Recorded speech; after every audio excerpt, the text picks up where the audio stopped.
What is up, people of the internet? We have a new Miata. And by that, I mean almost the same as last year, but if it ain't broke, don't fix it.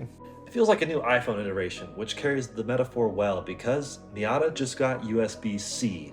And a new rearview mirror for the first time in 2 decades, and a whole lot more.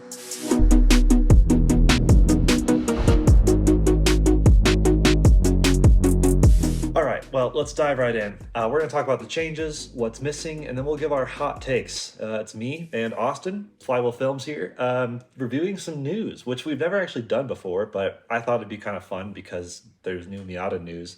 And yeah, we probably could have done this even back when ND2 Miata came out, but hey, the ND3 Miata is here, which is subtle iteration, but that's the whole point of sub-generations. The NC, which of course we all know and love being this channel, got 3 sub-generations. NC1, which ran for 3 years, NC2 ran for 4 years, and NC3 ran for 3 years. So I did want to start off by mentioning that we could maybe deduce a bit of what Mazda's doing, because in D1 was 3 years, in D2 was, oh, they're actually following like the same nomenclature of the NC plus 10 years. Well, close. In D2 is 2019 to 2023, so that's 1 extra year over the NC2. So now we'll see what ND3 means. But the big news right here is that this is the last fully combustion Miata update as far as we can tell. It's all been but confirmed that Mazda is going electrified, not fully electric, but most likely like a mild hybrid system for the 5th generation Miata, which we expect in the coming years. The fact that they're now putting out an ND3 means we can probably guess at least 2 or 3 years till we get that electrified one. So we'll see what we get in the meantime. But Austin, you want to start off with the exterior changes? Yeah, so they updated the signature, if you will, with the front and the rear. They have new lighting all around. So we have new headlights and new taillights, which I feel like is kind of a go-to for manufacturers when they're doing those sub-generational changes. And I gotta say, I really like the new headlights and the taillights. They are a welcome upgrade. Yeah, I think it's much needed. Again, it's subtle, but it makes a big difference. I mean, that's like one of the big standouts with the new Tesla Highland Model 3 updates. The Model 3's been out for years, almost since early Indy Miata. And they're updating that with a bit more than just lighting, but the lighting is the most obvious thing. That's kind of the same story here. They are finally integrating the DRLs into the actual headlight assembly, so it's not just the like fangs on the front bumper of the ND. I liked the fangs just fine, but actually some trims didn't get that. And then when you turned on the headlights, it turned off the fangs. Yeah, I don't know. It wasn't the best like implementation, if you ask me. So this is a welcome change. And now, yeah, the rear taillights are a bit more 3D looking, almost like a, I don't know, what would you call that design? Like a flower or something? Yeah, it's like a flower, like a, I don't even know, but I like it. I like it quite a bit. A few other slight changes. They have some new wheels, both 16 and 17-inch wheels. I like them okay. I'm not a huge fan of really any of Mazda OEM wheels on the ND. I'm going to be totally honest, except for the BBS package.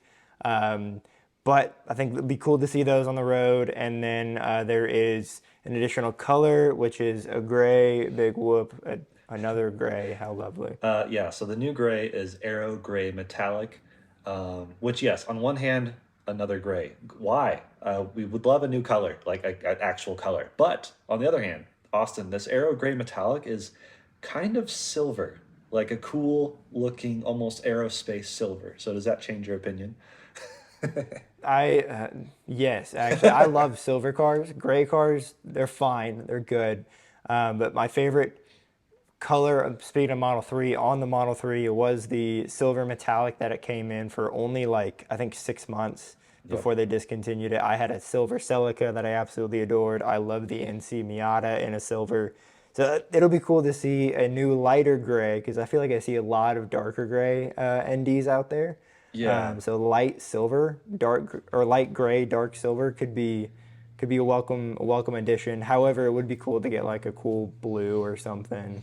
Yeah, I don't or know. they've had a couple different iterations of blue. I would love to see, well, I guess we had the 30th anniversary orange, which actually, hot take, one of my least favorite colors of Miata because it doesn't have the depth that most of the Mazda colors do have.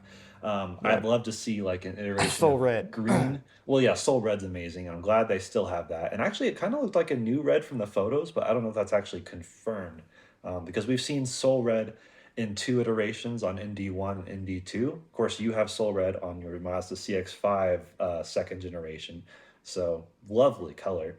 And yeah, we'll see what the gray looks like in person. Green would be cool though. It's so hard to tell the colors like rendered on a screen. Like I just have to see it in person. And then one comment on the wheels, really quick. I don't love them. It is subtle change. Like it's not a big difference, especially the 16s. It's really just like a bit more angular chamfered front edge fascia of the wheel, which is interesting. 16 just look a little awkward on it anyways, but they can look good if you have some like track rubber, but then they're too narrow. They're like 16 by 6.5, which is yeah, it's a miss. The Miata needs a little bit more tire to make it a bit more fun.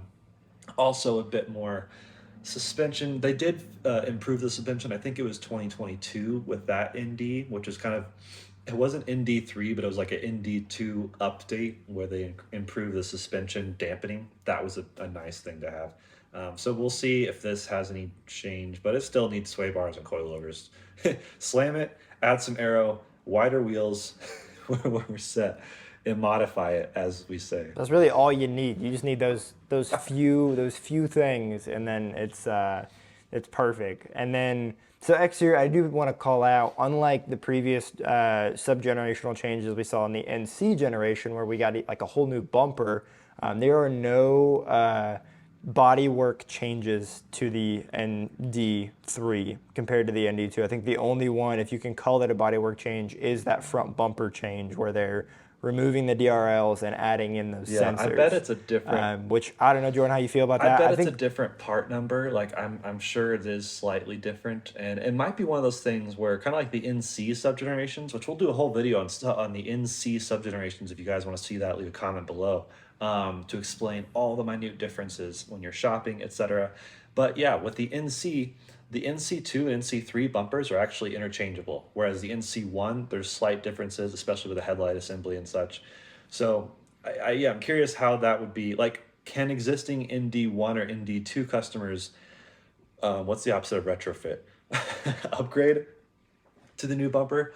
I'd be curious. But the new bumper also has a new radar in the grille, which actually I like the implementation. Some cars, their radar assemblies look super ugly.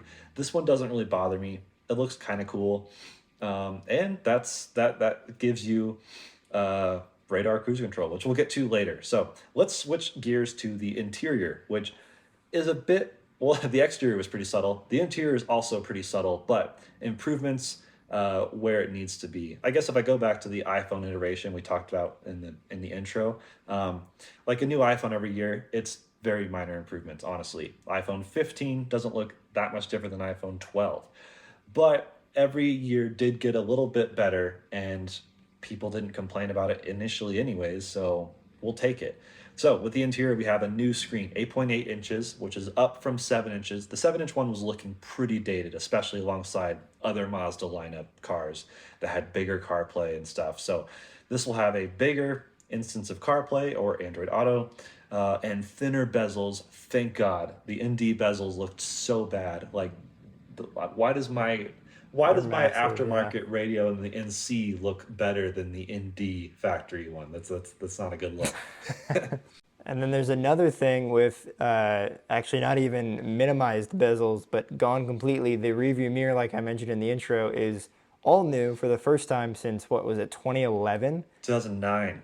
2009 was 2009, jeez. So NC2 was the first one to introduce a auto dimming rearview mirror, which was a thick boy. Which, fun fact, up to I think this year, Infiniti even uses that same mirror, and Nissan and Mazda, it's all the exact same mirror. So this is a very welcome piece because it's a bulky, ugly mirror. Like, this is supposed to be a sleek, sexy sports car, and that was such a weird thing to have. Kind of like the infotainment, honestly, like a huge bezel that doesn't look sleek and sexy. So I feel like the inside of the ND3, I really can't wait to sit in there and experience it because the screen, I think carries a lot of weight in how I perceive a car as a whole. And the mirror, otherwise, the ND interior is really fantastic. I mean, the cup holders are abysmal, if you ask me, hot take, but I'll take it. And then, slightly updated steering wheel, which I couldn't even tell in the photos. So maybe they're just talking about the actual touch of the leather. That's possible. And then a slightly updated instrument cluster, which I also couldn't really tell. Maybe an ND person. If any of you guys own an ND, you can tell the difference between the cluster of the 2024, the new one we're talking about, and the 2023. Let me know. Maybe it's just like improvements to the screen on the left side, which shows you the adaptive cruise control interface. And then, yeah, USB-C. What do you know? Yeah, I'm super excited for the frameless mirror. That is one thing that my wife and I CX-5 has, which is it just does a lot for the feel of the interior. I totally agree with Jordan that like bezels and frames and borders on like screens and other things definitely can really change how the interior feels. And we definitely have the older touchscreen that's a little bit bulkier in the CX-5, which I don't love, but the uh, new mirror, I don't know. I think it's just going to make the ND3. It's weird to say ND3. I always want to say NC3. It makes the ND3 Miata, I think, probably a really, really, what's the word I'm looking for? Intriguing option if you want a higher class feeling Miata. Yeah, they live in this weird, like almost isolated market segment where no one's really offering small, affordable sports cars. Mazda as a whole, as a brand, is trying to encroach on that luxury but affordable feeling. They're trying to go after buyers for, Lexus, Infiniti, Acura, the premium Japanese segments. But even some of the American brands, I mean, they're trying to go for those premium price points, but at a slightly less price point and shave where they need to shave as far as cutting corners. But the Miata is weird because there's not really much of a direct competitor. I mean, the GR86 and Subaru BRZ, that's close but not a convertible, and definitely not as nice feeling as the Miata. The ND Miata, even before this update, felt like a more premium place to be than those cars. So it's cool that they're kind of encroaching on what I would almost say possibly some of that like Jaguar F type buyers or like Maybe like BMW. a Z4. Yes, exactly. The BMW people, that's possible. And so all these things are just little iterative but highly welcomed improvements. Even the USB-C. I mean, as an automotive journalist, every time I get in a new car that has USB-A, I'm looking at you, Kia and Hyundai. Although I think they're finally coming up to speed on that. But for the longest time, it was like, what are you doing? This is USB from like 20 years ago, and you're putting it in a car. So USB-C is welcome, and it's just funny that the Miata is getting it at the same time as the iPhone, the long eternal holdouts. Well, let's get into the technical updates because I think that's what I'm most excited about and what we ironically don't have the most information about yet. The ND3 at this moment has only been officially unveiled in Japan. So, as far as all of the specifics for the US market, as far as drivetrains go, we don't know all of the details. But what we do know is there's a new asymmetrical limited slip diff for the Miata if you option a manual, which is exciting. Not too sure all the differences that's gonna make, but it's cool that they are making improvements to improve handling, which on a Miata is kind of what it's all about. Yeah, and the Miata's had the limited slip diff since I think NB was the first one that had a torsion limited slip diff, and maybe the NA did too. Actually, I think didn't your NA have one? I had a limited slip diff in the NA, yeah. So That's you, right. you can definitely get a LSD, but this is being asymmetrical. I guess it's just a better limited slip diff than it was before, probably. I guess like well, which is great. Any improvement will take. I love having a limited slip diff in mine. That really helps me with like winter driving and situations where I'm like either in the snow or off road, which I get it. It's not everyone's Miata experience, but also on the track and in autocross, I've had moments of like, wow, this is like nifty and it's doing what it should be, letting a little bit of slip and not too much. Whereas an open diff is a bit a bit sloppier experience. So it is only on the manual, which I think is a little disappointing. I wish they would give it to the automatic, maybe even as an optional upgrade, because some people are buying automatic Miatas because they have to, whether for health reasons or they maybe don't have perfect like left leg capabilities. or even preference. I mean, the automatic is fine. It's obviously not the driving experience of, say, the origins of the Miata intended, but it is far better than the four-speed slush boxes of early Miatas like NA and NB. So I don't judge as much as others, perhaps. Of course, my Miata's a manual. I would love a manual ND as well, but yeah, it's improved handling, which is great. We'll see if we could even tell. I'm really curious if someone who's like really keen on how their Miata handles would even notice the difference. But let's see if that helps along with this new track mode. I say track mode. It's really just another level of DSC or dynamic stability control, which instead of just turning DSC on or off, this is like mostly off, or it like lets you have a bit like more and more slip with before it like kicks in and helps you. So that's what a lot of cars do with their whole track mode thing. So we'll take it. It's a welcome improvement. I think it's cool to see that they are doing an improvement, kind of recognizing that people are taking their Miatas beyond the typical limits of a DSC system, but still having that kind of fail safe in place. So if they start to slip a little bit, it's okay, but if they really mess it up, then DSC will intervene. I think it's a cool upgrade to see, and I'm kind of shocked it's taken them this long to actually have that. And I think it's interesting that they're coupling.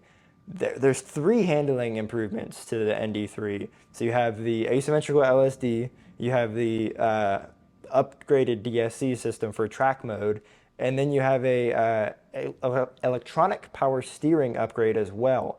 So three handling improvements, which is really cool. They say it's going to be what, like more natural feedback for the power steering. Yeah, they call it more natural and clean feedback, whatever that means. We'll take it. Honestly, some people were disappointed when the ND introduced electronic power steering or EPS, because the NC famously hydraulic, which is chef's kiss as far as actual purist, if you ask most people. But that doesn't mean electronic power steering has to be bad. Porsche famously has electronic power steering across the board. They made the switch a while back as well. Of course, hot take for some people didn't like it, some people loved it. It can be done well. The ND proves that it was done well, and now they're improving on it. They're actually fixing something that wasn't even broke. People liked it, but now they're making it even better, which is interesting. Beyond that, with the technical standpoint, we should talk about engines. Again, this is overseas. This is not US announced yet, but we can guess that what's happening with the 2 liter overseas will happen to the 2 liter, which is the only engine option here in the US.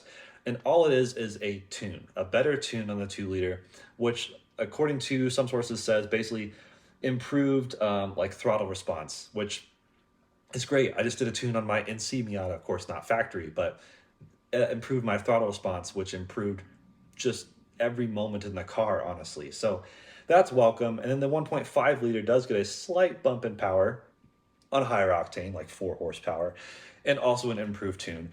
It is a much weaker car, the 1.5 liter, but it is the lightest weight Miata you can get, and it's still more power than like the NA was back in the day. So, which was still a fine car. So it's still a fine car, better fuel economy, even though the 2 liter is still great fuel economy. But I'm just glad we have the 2 liter here in the States. And then we have two more technical updates. And I can speak to these pretty well because my CX-5 actually has both of them. So it got radar cruise control and the reverse stop, which is like the rear cross traffic warning. I have both of those on the CX-5 and I adore them. I think they're both really, really solid features, and I think they'll do a lot to improve the quote-unquote daily ability of the Miata, and also make it to where it's going to be up to spec with those kind of higher end fun cars like Jordan was talking about earlier. Like this is going to put it up with some of the higher end like Japanese luxury brands, as well as some of the German ones, with introducing some more of these like nice to have features. Yeah, and we should clarify the reverse stop or smart city braking. I guess will prevent you from like crashing into something in a parking lot if you're reversing up to 9 miles an hour. The ND did already have rear cross traffic alert, but this is an added bonus on top of that. So now it really does feel like a more complete suite of safety tools, which in typical fashion has been reserved for the more, I guess, pedestrian vehicles. The bigger ones, the sedans, the hatchbacks, the SUVs, the CUVs. So it's nice to see this on a small car, especially because I don't know, you might not see something, especially if you're in that RF with all your giant blind spots. So yeah, that's all the changes lined out and clear. So let's switch to a little segment maybe called like what's missing, um, which I'll jump right into that with no lane centering, which is fine. I don't think that's the point of a car. In fact, some people really get annoyed by it, but it is interesting that they have adaptive cruise control, which was introduced on the new Lotus Emira. But famously, the Lotus Emira had adaptive cruise control through the radar, like the Miata. But because the Lotus has hydraulic steering, still in 2023, awesome, it can't do lane centering. The Miata has electronic power steering, which is the technology you need to do lane centering. So this may be a result of them not doing a front facing camera because that would add weight and complexity. I don't know exactly why they didn't do that. Maybe that's going to be reserved for the next generation, the fifth generation Miata. But it is something noticeably missing when most cars get adaptive cruise control and lane centering. I agree on that. I think that would be a very nice thing to have.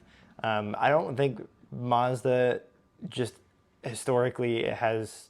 I don't know, have they equipped that to a whole lot of vehicles? Because even our CX-5 from 2020 doesn't have lane centering. It has lane departure, but no lane centering, which I don't love. I wish we did have it. Yeah, I don't know actually. I don't know if I've actually tested any, so maybe it's not even really a Mazda thing, which is a glaring omission in the market because all their competitors have lane centering and some of them are quite good. So maybe the newest generation stuff is like CX-50, CX-90, that whole new platform. And I think the newest Mazda 3 can have that as well, but it is an option reserved for like the highest possible trim. So not really sure. It's a mystery. And then, I mean, we kind of already talked about this, but another glaring omission is a color, like a fun color. It's a fun car. I don't understand this aversion. Why are we getting like random Hondas, or why are we getting Toyota three-row SUVs in fun colors and not this little sports car? I don't understand. Yeah, I agree. Maybe back to kind of the what we think is the trend of where Mazda is going. Maybe they're trying to refine the brand a little bit more and have some more of those higher class like grayscale or I don't know, just more luxury looking colors. But that's not the Miata I want to drive. I want to drive one that is obnoxious. Can we get it like a yellow ND? We got a really cool Yes. yellow in the NB, great yellow in the NC. Can we And get those were yellow? really I don't limited know. edition. So the NC had competition yellow in 2009. And then the NB had actually, I think, two different yellow variations. The NA had a couple of yellow variations, all pretty limited edition. Fine. It's fine to have it limited. Just do the color or do a Just variation do of it. colors. I don't know. Just do it. Just do it. And Like then, green, um, blue, red. I don't know. I mean, I guess they have some good blues and some good reds, but yeah, a new color would be great, and like that could definitely be something that they don't have to wait for a refresh to do. So maybe we'll see that in the last years of the ND. Be cool for them to throw out some cool colors. I think another thing that's missing. I'm just gonna throw it out there. Where's the turbo? Yeah, classic turbo dude right there. It is interesting. Mazda's in this potential pivot point that they could like blow doors off and like blow people's minds because they have the new inline six on the CX-90, which is awesome, and it's hilarious that you can have it in a turbo or turbo S form, which is cleared Porsche nomenclature. So Yep. a turbo inline six, how freaking sick is that? I will agree with many people that would say that's too big of an engine for the Miata. That's fine. Don't put a 340 horsepower engine in the Miata. Maybe they're gonna bring back the RX, like the RX-9 or MX-9. Like who knows? Probably a Something bigger sort of something to compete with some of the more premium stuff like the like a Supra and Supra. whatnot. Yeah. It'd be so cool to have a Mazda that would have that ethos in a little bit bigger, more grand touring feeling coupe. But still, like they have turbo four cylinders. They have a Obviously, you have great one, turbo four cylinder. Yeah, it's so and good, so and I if think it would be a great powertrain to throw in the Miata for its final hoorah as a fully yeah, combustion vehicle. and if they just would, I don't know if they would bring back Mazda speed. I mean, people would lose their minds. It's like this It'd be infamous insane. word that they've dropped, over 15 years ago at this point, and it'd be Has it awesome if they really brought been it. that long? Oh my gosh. Well, at least since the last Mazda Speed Miata. I know there's also Mazda Speed 6, Mazda Speed 3. If they brought Mazda Speed across the board, like a manual Mazda Speed 3, of course, the Mazda 6 was retired, what was it, last year, the year It's before, done. but they're probably going to bring that 2 years back, ago. probably with an inline 6, which would be so awesome. Like, that would poach some BMW customers. Like, there's so much potential with Mazda right now, and I'm just kind of afraid of them not jumping on it because they're notoriously slow. I mean, until this year, they haven't even had more than a 6-speed automatic, which everyone else is doing. Maybe too many speeds, like 9 and 10 and 11, like what? But now they have an 8-speed automatic with the CX-90, so that technology is trickling down. What else is missing? I guess software still kind of sucks. I want to like Mazda software, and I feel like it was kind of cool when this, whatever they call it, came out, but now it just feels dated and not very clean compared to others. It's functional and it's simple to use. I think you might agree, Austin, but it just doesn't feel progressive. It's not a standout at all. It gets by, and I mean, granted, when I get in the CX-5, I plug in CarPlay, and that's all I do. So I don't really interact with the interface too much, and their choice of not having the touchscreen on while moving is, I like it actually. I've really grown to enjoy it, but I know that's a huge downside for a lot of folks. Yeah, I don't know. I like it's not necessarily a glaring this needs to be updated, but if they do want to kind of try to stand out in their segment and really have more people talking about them, I think UI could be a great way to do that.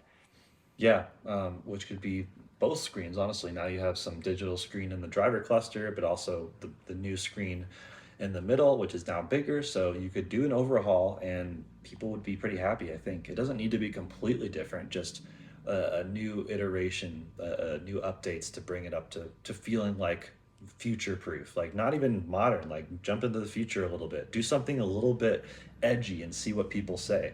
But beyond that, like power bump might be nice. I mean, obviously we talked about the turbo's missing, but they, on one hand, 181 horsepower out of a 2-liter 4-cylinder is pretty impressive. And they Not tweaked bad. that quite a bit because I think when the ND1 came out, it was like 155 horsepower, which was actually less than the NC3, which is funny. But the car was also a bit lighter, so that's fine. But I guess that means they pretty much inked out everything possible from the 2-liter. So I I think wonder what they're gonna. the power bump we saw with the ND2, I think it was a welcome power bump, but I would be kind of shocked if there was a substantial bump now with the ND3. An easy way to achieve that would be a turbo, but I digress.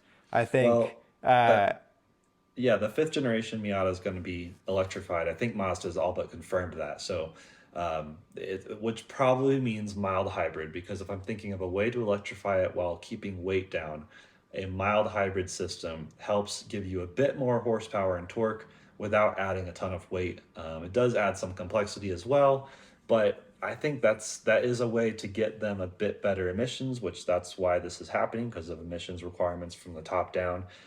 So that's a way to get power. So apparently they're not really bumping the ND anymore. So ND3, sorry, no more power. But honestly, it was fine. ND2 power, fantastic. If I was shopping for an ND right yeah. now, I wouldn't even look pre 2019. Just buy 2019 or newer, pick a color Yep. and go.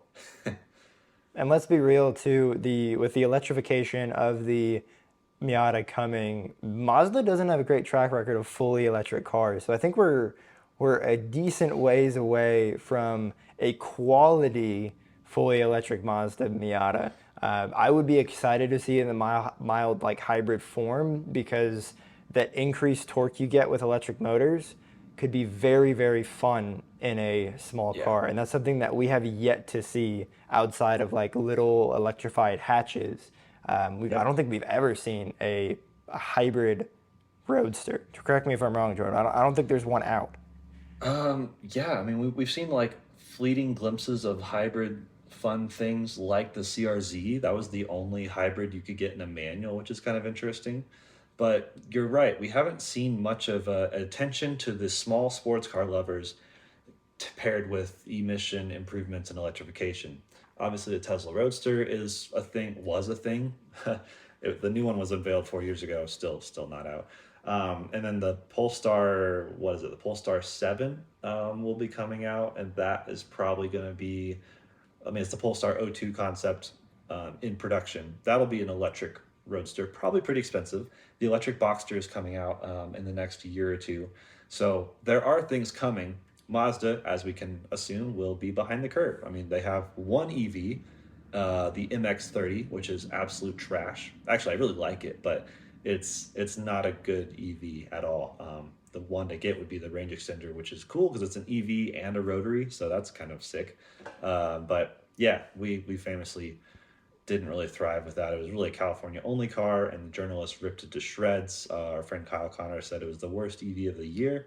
So that's saying something because he daily drives a Twizy sometimes. So yikes. It's wild. Any final thoughts? Mazda, bring back Mazda Speed, please. That's really it. Just make a Mazda Speed ND for the boys, and you can do whatever with the next one. We're begging you.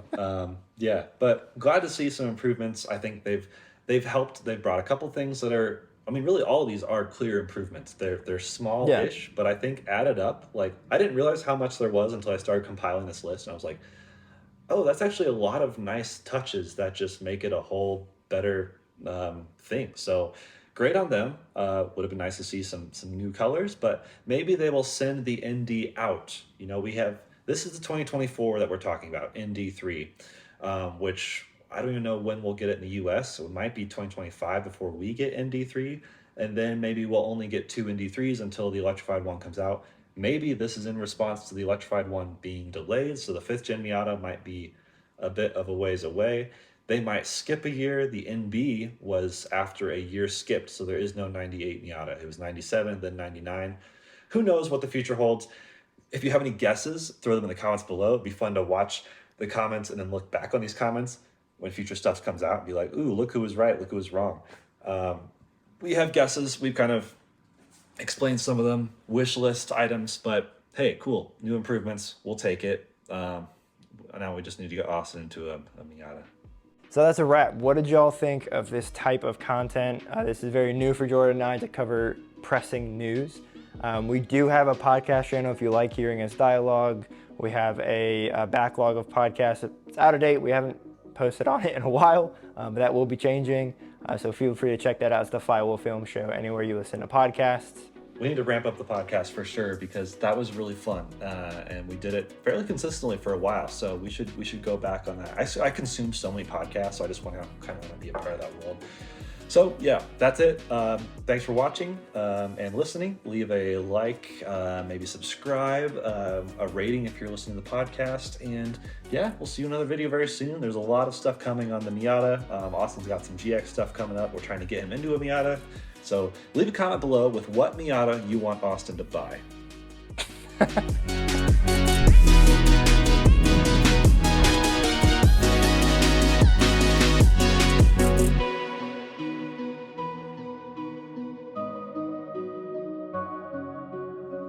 Don't forget to like and subscribe for all future content.